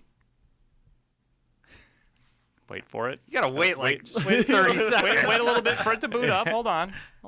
Stop listening. Oh, Destiny, you ruined. Xbox, Bing, Rayman Legends. There you go. You're welcome. You're welcome, Internet. You're welcome, audience. Oh man. So then we also have Tomb Raider, March 1st to the 15th, and Yeah, BioShock. so right now, That is the original 360 Yeah. reboot version. Yeah. It's not definitive on it. Okay. It's because it's for 360, not Yep. Xbox One. And then we have BioShock Infinite, March 16th to the 28th. get all of 360. these. All of these They're all games good. are really really good this month. So, Yeah, and this Shifling games too, which you mentioned. I haven't played it yet, but Brandon Tyrell, our new guy, played it in co-op. It's like two guys, sort of cartoony Alien looking puzzler. It's a puzzle game Yeah.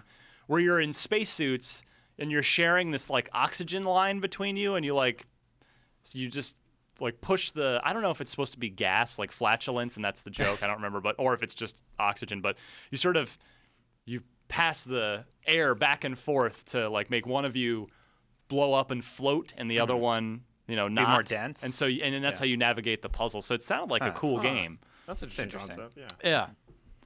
And then trying to think. And then dudes, next week, finally, although I still haven't got my review copy, so I'll believe it when I see it. Ori and the Blind Forest. Next Oh, week. yeah. Ooh. Yes. Is that Tuesday?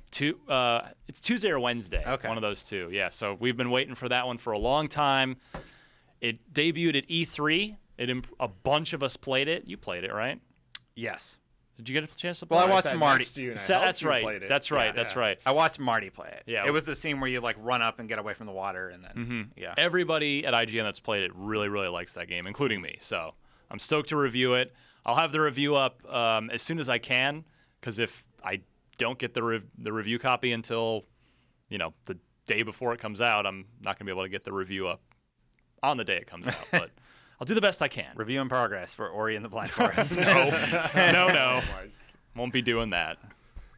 All right, well then let's take a break. We'll come right back. Chris Charla is going to stop by. I'm going to ask him some ID at Xbox stuff. I'm curious to talk to him about Cuphead. I'm going to ask him about Inside, which is the Play Day. Yeah, ask him about that. Love Play Day. I want to ask him about just how he goes about finding all these indie games to try and get into the ID at Xbox program. So hope you enjoy that, and we will be right back with Chris Charla. I'm very pleased to be joined on Podcast Unlocked this week by Chris Charla, a name you may know. He's the head of the ID at Xbox program from Microsoft. How are you, sir? Good. How's it going? Going well. We're rocking GDC week. You've given a talk or two already. Yeah, 2 talks. 2 talks. Your voice. So hopefully you got another 30, 45 minutes or so in here. Yeah, I think just about that. That's it, and then you're done. So I want to start. I think a lot of people still don't even necessarily get quite what ID at Xbox is and how does it compare to what Sony's doing. But I wanted to start with you, actually, because it's interesting. You were a former IGN employee. I feel confident saying that I started IGN. I was the launch editor of IGN. That is something to hang your hat on, for sure. So I was sleeping under the desk with Doug Perry, the night we launched N64.com, which was like the beginning, and yeah. And prior to that, you worked in just the game. You did what I do. You were at Future on, if anybody remembers, Next Generation magazine. Yeah, there's an old magazine called Next Gen, which was basically the U.S. version of Edge. And so I started working there, and then we started a website, and then we were like, it would be cool. Like, what if we actually paid people to just do a website, which at the time was literally everybody was like, that's very strange. We're like, no, we think we could sell ads, right. It was crazy town. So we started the original Imagine Games Network, or IGN, and it was awesome. And then the editor-in-chief of Next Gen left, so they pulled me back into the... Because they were the same company at the time. Yeah, it was the same company, yeah. Pulled me back into the magazine side, and then I went on to be editor there for a while, and then I did the official Dreamcast magazine, and then I split to go into video game development. Yeah, and fast forward, here you are. I mean, you end up at Microsoft. You've been at Microsoft for a good while now. You were the Xbox Live Arcade portfolio director for 3 years. Yeah, for first party for Microsoft Studios. Yeah, so I got to ask then, what's your favorite Live Arcade game ever? Wow, that's a tough one. Because there were so many great ones over the years. I know, for me, I won't say mine until you say yours. Okay, so you got obviously Castle Crashers, Limbo, to me, Trials, to me are kind of the triumvirate of greats. Leaving out Braid, Jonathan Blow somewhere is not a happy camper. Braid's cool. I mean, I will say this about Braid: people do not give John Blow credit enough for what a pioneer he was. Because he was making Braid when there was literally no way to sell it. There was no digital distribution. He was doing something that was truly pioneering, literally out in the woods with a machete, charting a path forward where there was just nothing, and just basically doing it on blind faith in himself and his game and his vision, and then 360 came along and Xbox Live Arcade came along, and then Braid was part of that 2008 kind of that first big really when it made the leap, right? Yeah, exactly, where it was Braid and Castle Crashers and I think Shadow Complex all launching basically at the same time, and all of a sudden it was this is the coolest thing ever. Yeah, the secret best thing about the 360. Yeah, absolutely. So he deserves all the accolades he gets. But so I love those three. I will say the game by far that I spent the most time on 360 across all, more than Skyrim, more than anything, was Geometry Wars 2. I can't argue with that. Yeah, trying to get all the achievements in Geometry Wars 2 has been a multi-year effort. It was a pleasant surprise when Geometry Wars came back, right? Well, I mean, I certainly thought after Bazaar closed, it was over. Yeah, and I was walking through PAX and I was like, whoa. and normally, PAX or anything, like I end up doing more meetings and getting to play games. Sure. Which is, just kind of the way it is. Nature of the beast. But I was just like, I always take it, PAX Prime, it's 4 days. So I always take the last day, and it's just like, I just wander around and basically try and get street passes. And I saw that, and I was just like, this line is as good a place to street pass as any. So I basically just stood in that line, like, getting 10 street passes, clearing my street passes, playing Geometry Wars 3, and getting, like, back in line. Nice. It's earning some street cred this morning. I like it. No, you've plenty of street cred. How do you so yeah, kind of getting back to the original question, about people maybe not even necessarily having a firm grasp on what exactly ID at Xbox is. It's kind of a weird name. How do you feel like that ID at Xbox is seen by gamers in comparison to Sony's indie efforts? Well, I don't know. So, but first of all, just to explain, so ID at Xbox, it actually stands for like Independent Developers at Xbox. Right. And we came up with that name specifically so it couldn't be reduced to a traditional 3-letter acronym. It's basically our self-publishing program for independent developers on Xbox One, right. and now on Windows 10 as well. And so we enable developers to come in. We get them 2 free dev kits, free access to Unity. They can use any middleware they want. They can they can do anything on Xbox One that any publisher can do. Full access to the live stack, Connect, hardware, everything, free to play, whatever. And then they ship their game, and we help promote them. We do little events. We did a press event here. We make sure the games get featured on the Dash. Right. Presence on our blogs, everything like that. And so just try and help them through the system as best as possible. And how does ID at Xbox in its structure differ from Xbox Live Arcade on the 360? Yeah, so Xbox Live Arcade was a great place for independent developers, like we just talked about some of them.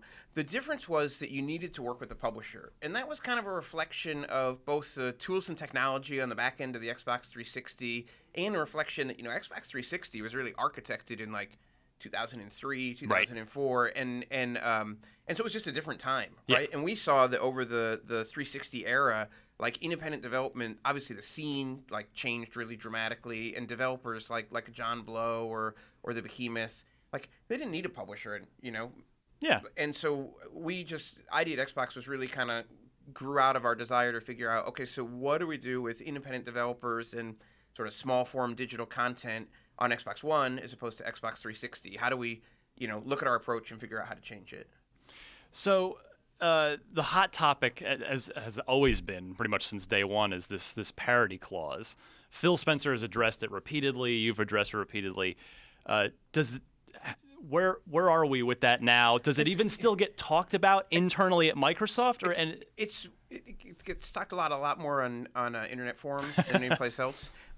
So what we've always said is, we don't talk about our publishing policies publicly, but developers should just come talk to us. And so that actually works out pretty well. But what I can say is, if a developer needs to ship serially on one console, then another console because they just don't have the resources to ship all at once. Like that's totally fine. We totally get that. I think that the thing is, if a game's coming to Xbox significantly later than it is on another console, either because they took some money for exclusivity or whatever, we just ask that they do something to make the game fresh for Xbox players. So like Shovel Knight this week, we're getting the Battletoads. That's in right. there. Yeah, Shovel Knight has the Battletoads in there, which I think is definitely going to be fresh for Xbox players. So speaking of which, we, of course, at the end of that video, we saw them come in the cameo at the end of your talk earlier this week at GDC, and then you said, and with maybe you weren't super convincing as far as trying to sound. Wait, I'm trying to like you sort of deadpanned. I wonder when we'll see them next. I do. I'm a fan. I do wonder that. Like I know nothing. So do you think where there's smoke, there's fire with the Battletoads? I have no idea.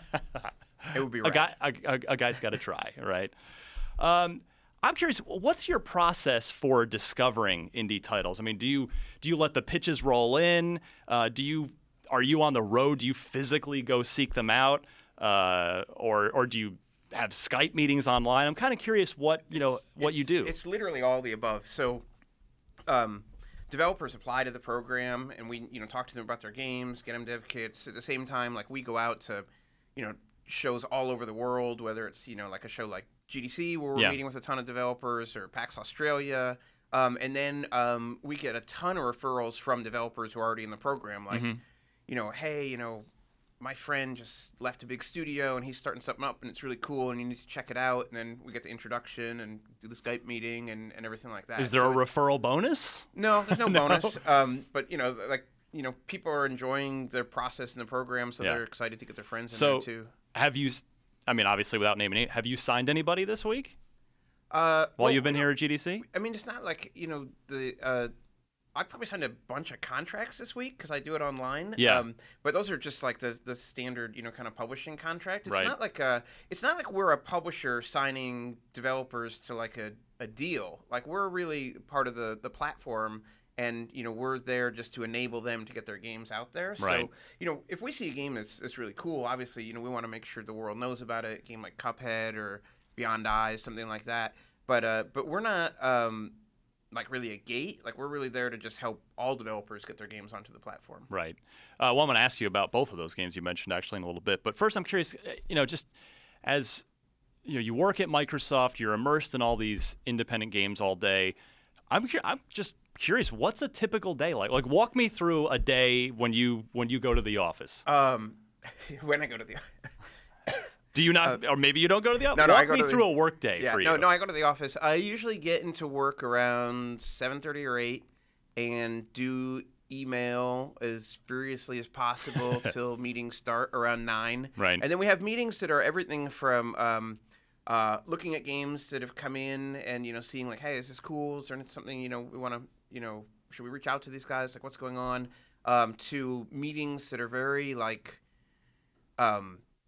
probably be extremely dull if I got into the details, but we're always, bottom line, our kind of North Star for the whole program is like make life easy for the developers.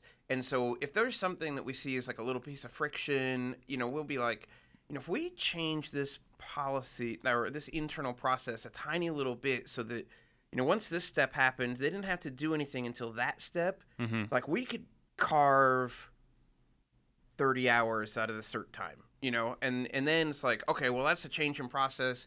We got to get these stakeholders all in a room and talk to them about it, and let's go get coffee and chat, and and you do things like that, and it's it's kind of like not interesting. So I apologize to everybody that I'm even talking about it. It's fascinating to me. But it's something that then ends up in like, hey, games ship like 2 days sooner, and so that's the kind of stuff that we do a lot of that, just kind of like program work internally. Right. And then externally facing, we talk to developers like constantly all day. So I'd say my day's kind of like literally divided between those two things. And then as we get into this time of the year, there's a lot of show planning, like, hey, what are we going to do at GDC? What's going to happen at E3? So it's, yeah. What's your favorite part of the day?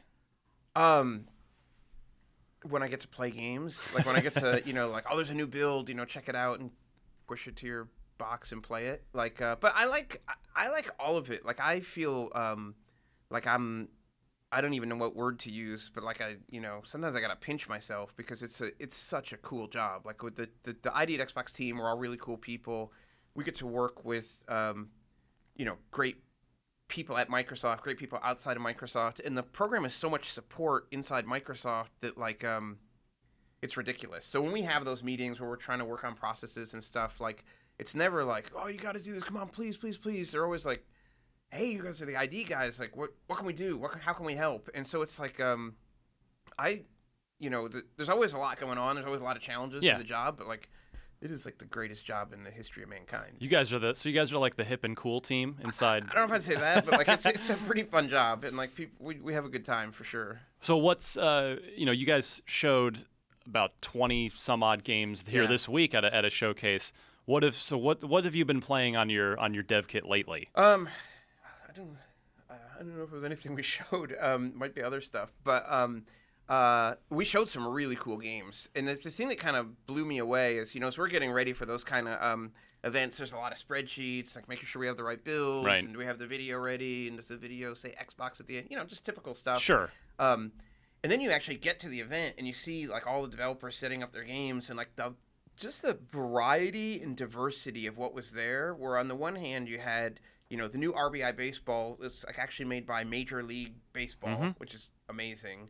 To Smite, which is this super cool MOBA made by a pretty big team, and then you've got like Beyond Eyes, which is made by like one developer, like one woman over 3 years who's never made a game before. That's just like incredibly, just like gives me goosebumps just to think about. Like every time I think about it. I got the demo. It's a fascinating game. It's just like super cool game. And then you've got Cuphead, where like these guys have like making a game look like it's hand-drawn animation by hand drawing every frame. Right. Like it's the 1930s. It's unbelievable. And then like Swarty, where 3 dudes in New Zealand made a really cool, super fun physics-based, smash them up, and tons of other stuff. And just like that diversity is like, man, that gets me up in the morning. That's like so much fun. So, well, I'll go ahead and I'll ask you. Let's start off with Cuphead, because that's what blew me away the most at the showcase this week. I mean, and I spoke with Chad, one of the two. You know, it's him and his brother, and then he said they've got about 10 or so other people sort of helping him out because their art pipeline is just ridiculous, as you alluded to. I mean, are those guys nuts, like in a good way? Do you? I mean, to commit to that kind of hand. Like that's like the definition of passion, right? Yeah. Like, hey, we really like this style. We should do a game, and we really like this kind of game. Like, we should do a game that's this kind with this style. And like, oh, by the way, that's like never been done. Like, no one's ever done anything like that before. And we all thought the game was super cool. We included it in a just a tiny like 2 or 3 second clip at E3, and like it totally blew up. Right. Just like your dream, right? As a developer, it's your dream, and then for us, as somebody who's like showcasing these games, like that's the total dream. It's like, man, they showed it for 2 seconds and it got like 10,000 tweets or whatever, and then to actually play it at the showcase event, like every time I watch somebody playing it, I was like, I can't even believe that is interactive. Like, it doesn't look like an interactive thing. It looks like a film. And then you play it and you're like, it is interactive, and like you're full control and everything like that. But you're like, this is just ridiculous. And like I would walk away for like 5 minutes, go play something else, and then like walk back and be like, holy cow! Like, this is still just freaking amazing. Like. So it sounds like you kind of feel the same way about it that I do, which is, do you know when you're onto a potential superstar like that? Does it sort of become readily obvious? Yeah, I think there's games come to fruition in lots of different ways. Some of them, like as soon as you see it, you're like, whoa. And then other ones, as the game goes through development, just keeps getting better and better and better.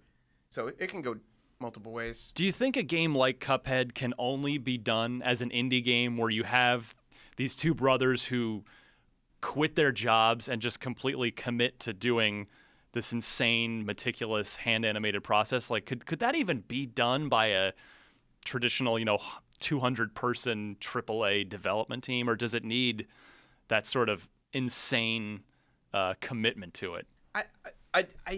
I don't really know, honestly, but I do know that like what's cool about the indie scene or whatever is that like we don't have to ask those questions anymore. Yeah. I know when I was in development for like 10 years, there were a lot of ideas that we had that it was just really hard to get traction at a publisher, because not because the publishers are jerks or anything like that, but the publisher has has to like think about like manufacturing discs and shipping them and distribution and marketing, and things were just cost a lot of money.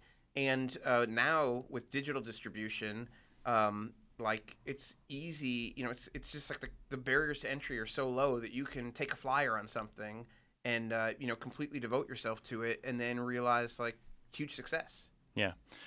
Now, next up, the other superstar that I think jumped out at me from E3 was, of course, they have the pedigree, is Inside. The next game from Playdead, the guys that made Limbo. Have you seen it lately? Because I'm guessing you're one of the few people outside of Playdead who has seen it. All we saw was a little trailer at E3, and it's been radio silence ever since. Yeah, they are working away. Nothing. Drop a little. Come on, drop me a little. I haven't played a build in a long time. Yeah. But I talked to Dino before GDC, and he was like, "It's you're going to be playing it really, really soon." So I'm excited to do that. Good. Can't wait to see that one. And then the other one, there was some news this week. Gone Home, which is obviously a wonderful cool first-person narrative game that was from last year. That they were out on PC, obviously, tons of awards and accolades. I played it myself, and it's they were supposed to be coming to consoles. They had a publishing deal with a Midnight City, which is a little arm of Majesco, as you know, and that whole thing sort of crumbled. So a lot of people are like, hey, we were really looking forward to this on consoles. Do you pick up the phone in that case and see about trying to help those guys get it onto Xbox? We haven't yet, but we'd be happy to. Like, we would love it to. I was super stoked when Midnight City signed it. Because, like, I obviously I played it on PC, but I really wanted it on console. And, we're not stressed about if a developer goes through a publisher, goes through ID. Yeah. We're about just making it, just make it happen. Making it happen. I haven't talked to them yet, but I'd be happy to. And so I took the train down from Seattle, which is like a that's it was interesting. like a 20-hour trip, but I got a little sleeper car, and it was just cool to just like chill out and play games and just relax. And at one point, those things, they just seat you with strangers in the dining car. And at one point, I'm sitting there and chatting with this lady across from me, and this dude walks by, and I'm like, I think that was Steve Gaynor. And it was the creator of Gone Home. Creator of Gone Home. And it was after we were in Portland, and I actually ran into him last night at at a party or something. And I was like, "Did you check the train from Seattle?" And he's like, "I did." And then we were chatting about that. But we didn't talk work. But I mean, if he wanted to bring Gone Home to Xbox One via ID, we'd leap on that. We'd be super stoked. Excellent. Well, that's optimistic news then there. Now, I wanted to ask you about. This is sort of a topic I like to ask developers, particularly, you're sort of plugged in on the indie side. I feel like I've been a gamer my whole life, but covering this as part of the game media since the original Xbox, I kind of feel like the middle class of gaming is extinct, or at least on life support, that we really in sort of a AAA, go big or go home, or indie type of scene. Do you agree with that? And if so, do you think is that okay? I kind of agree with the biggest piece of that, but I kind of don't think it's necessarily true anymore. Yeah. But I think that happened. I think that I'll call it the era when all there was box software. You kind of had your big releases, and then you had a lot of like middle sort of sized releases, Sure. And then you had a few kind of like small quirky releases. And then as I think just market forces and everything like that, that middle did kind of start to go away. And then you had like the rise of digital distribution with a lot of really small, interesting kind of niche titles, but some of which got like a lot of mainstream success. And what I see is that a lot of the digitally distributed titles are kind of starting to fill that middle ground, right? That's exactly what I was going to follow up with you on. And so I think it's like that whole like, the middle's going away probably was true 5 years ago, and now it's like, the middle is just defined differently now. And there are some games that like ship in a box, but kind of like are filling up that space from the top, and then there's a lot of digitally distributed games that I think are filling up that space from the from the small side. Mm-hmm. So you just gave a GDC talk about universal games for across Xbox One and Windows 10. Do you expect that most ID at Xbox games will also release on Windows? I hope so. It's super easy. So basically, we talked about the ID at Xbox program, which is up till now just been focused on Xbox One. Our big thing we're doing this year is we're expanding it to cover Windows 10 as well. So we'll get developers on Windows 10 access to Xbox Live, help them out in the same way we help developers with promotion and that kind of thing. Just helping them through the Microsoft system and everything like that. And so we really do hope that, I think hopefully a couple things will happen. Developers who are traditionally like PC or mobile developers will want to come through ID at Xbox on Windows 10 to use Live and self-publish. And then also hopefully developers who are making Xbox One games, they may have a PC SKU as well already on different platforms like Steam or Humble, but it's incredibly easy. What we found so far is that it's pretty easy to get a game over from an Xbox One console game to be a Windows 10 store game. So we showed IDARB actually. So basically, like early in February, we got 4 or 5 of our developers really early access to an early version of the Live SDK for Windows 10, and we were like, let us know what you can do. And we were just really curious. Sure. And we kind of didn't have weren't sure what was going to happen. The developers all got their games from Xbox to Windows 10 in like a day, which was pretty impressive, and or a couple days. Yeah. And then I got a text from Mike Micas, the creator of IDARB, like 6 or 7 days later, saying like crossplay is working. And I didn't believe him. Like, I believe him, you know what I mean? But I didn't. I was like, well, he probably means that they can see packets going between, you know what I mean? But it's not like playable. You Yeah. know, it's just like, sign of life kind of thing. And so I was like, really? And he was like, yeah. I'm like playable? And he's like, yeah. I'm like, for sure? And he's like, check your Dropbox. And so we went and got the build, and it took us about an hour to get all set it up with everything, and then we were playing. I have a blurry, cell phone picture of like a Surface stacked on top of a dev kit, and it's like, okay, this is the first like ID at Xbox crossplay working. So it was pretty cool. And then, last couple things. Do you expect? You kind of touched on at your talk, cross-buy, cross-play. Cross-buy has been a thing. Sony's been doing it for a little bit with Vita and PlayStation 4. So, and even PlayStation 3. Do you expect? Is cross-buy?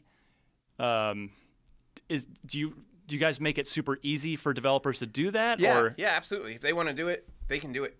Some developers will want to, and some developers might not want to, but it's really up to them. Nice. Well, so I guess final question I have for you, Chris, is obviously you're clearly a busy guy. You said, I think, how many games have you shipped so far? Has ID at Xbox shipped? More than 40. 40, and then you've got another, you said, 100 in the pipeline? No, there are several hundred. Several hundred in the pipeline.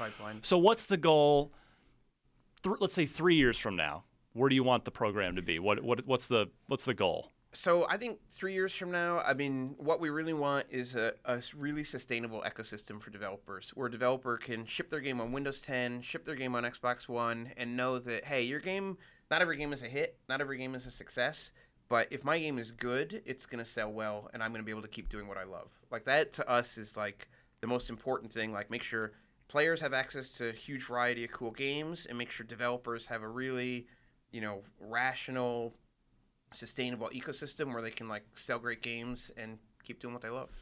Final question of the ID at Xbox games in the pipeline, which one are you most looking forward to? Come on, pick a child and murder the rest right now. I will not do that. I will say there are some super, super cool games coming, and games that honestly like play on every single emotion. Games that make you angry but in a good way, games that are like, really inspirational, games that make you cry. Like, it's just unbelievable the creativity that we're seeing coming through the program. Excellent. Chris Charla, head of ID at Xbox at Microsoft. Thanks so much for stopping by. Oh, yeah, thanks a lot. All right, let's finish strong, boys. Alfredo, your first chance to play Unlock Block Trivia. Gonna test you, son. This is a good one, and this is, I picked this out because I knew I knew the show might just be me and you this week, Destin, because everybody. So I didn't say Mitch and Marty are out just at GDC, just running the show they're a few floor. blocks away. They couldn't make it. They're not around. So this question comes to us from a gentleman who did not supply his name, but he goes by the alias of Titanium Tomcat, which I like. It is a Mass Effect question, so I'm going to go to Alfredo first in the event that Destin immediately knows this. Yeah. It's a good one. So Titanium Tomcat, you're going to win yourself a video game. I hopefully have maybe an Assassin's Creed 4 or a Limbo or something in my email for you. Which of the following 4 people were not voice actors in the Mass Effect series? So 3 of these appeared in the series. 1 of them didn't. Seth Green, Pete Stacker, Mark Meer, or Buzz Aldrin. Who do you think wasn't The last one's throwing me off. in Mass Effect? I know Seth Green was in it. Buzz Aldrin? What? All right. I'm going to take a shot. I'm going to bring up the scoring. I'm going to add your name to the list. Yeah. Our scoring. So, Destin in the lead with 5 points. Yeah. Chance to pad your lead with Mitch and Marty not here. Yeah. He's going to take full advantage of me right here. I'm just going to shot in the dark. See. All right, Mark Meer, you think has not appeared. Can you tell me anything about Pete Stacker or Mark Meer? I cannot because it would spoil. Oh, okay. So yeah, we're gonna have to. So I know Seth Green's in it. I feel like there was something about Buzz Aldrin working with them. Yep. Like, I feel like I remember that, but maybe that's the red herring. Like, I know he is the guy, that went to space. The moon. Yeah. Yeah, The that's thing what called the that's what I moon, was thinking. I was like, Destin. maybe they just slipped them in there. Mark somewhere. Meer sounds really, really familiar. I'm gonna go with Pete Stacker, B. Destin. Oh no. You have padded your lead, my friend. yeah! Oh, my goodness. Pete Stacker was known as oh shoot, he sent me. He was I'm now. And now we blanking on- got the M No, rating. no, he No, was. just kidding. I didn't say that. I just kidding. He was another famous voice role on an Xbox game, and I had it written down and now forgot. But Mark Meer is Shepard. Oh, that's right. I knew Male- I male recognized Shepard, that name. obviously.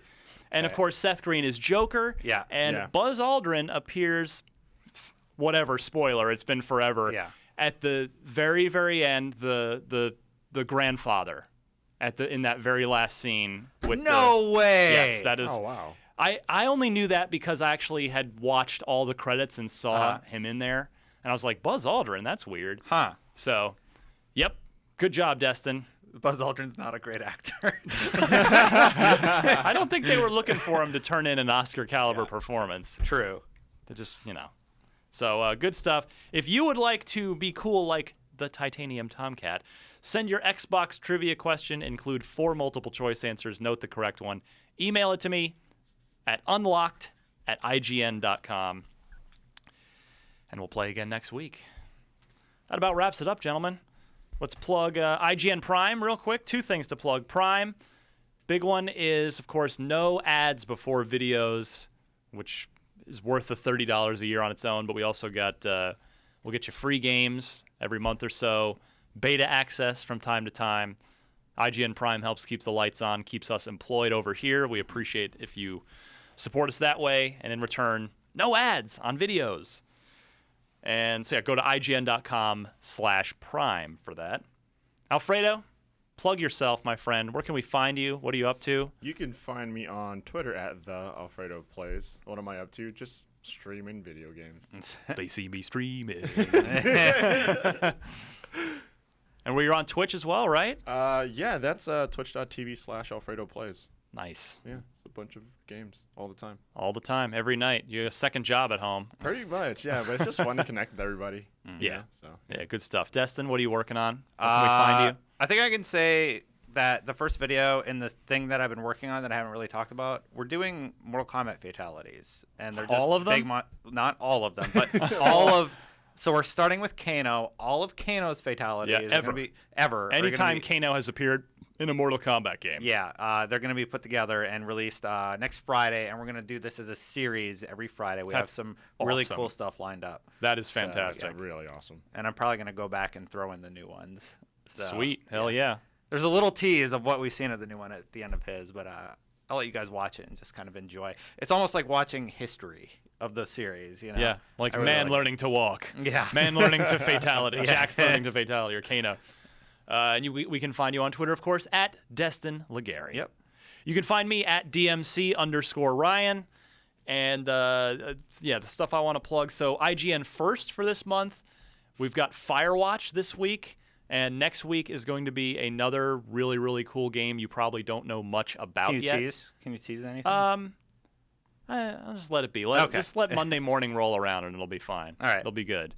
And then there's the following week is another game I think people are going to be excited to hear about that they haven't heard much about yet. So like I said, Cool. just a little different pattern. It's some smaller titles that are super rad that you just haven't heard much about yet. 1 per week for the month of March. Then we'll get back in April. We've got we're back to sort of the regular 1 mega AAA game for the month.